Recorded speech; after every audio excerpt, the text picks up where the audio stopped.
Samsung istər One UI 7-yə öz device'larınızı yeniləməyin. Əsas da Galaxy S23 seriyasının sahiblərinədir bu sözüm.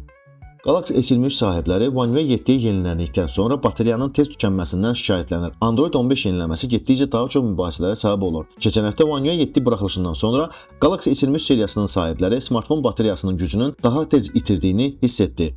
Bu xüsusilə Samsung forumlarında və Redditdə fəal şəkildə müzakirə olunur. Bəzi insanlar iddia edir ki, hətta sadəcə YouTube videolarına baxarkən belə telefonları gündə bir neçə dəfə zərərətqə edirlər. Baxmayaraq ki, batareyanın ömrü One UI 7-də daha yaxşı olduğunu qeyd edənlər də var. Mütəxəssislər səbəb kimi əsas yeniləmədən sonra batareya optimallaşdırılmasının, sıfırlanmasının olduğunu irəli sürür. Sistem istifadəçiləri davranışı yenidən öyrənir və bu müddət ərzində enerji istilahı müvəqqəti olaraq arta bilər. Adətən 1 və ya 2 həftədən sonra alqoritm uyğunlaşır və zərərətqə daha uzun sürməyə başlayır. Samsung hələ heç bir rəsmi açıqlama verməyib. Lakin yeniləmədən sonra belə problemlər nadir deyil. Problemlərlə qarşılaşanlar yəqin ki, stabilləşməni gözləməli olacaqlar.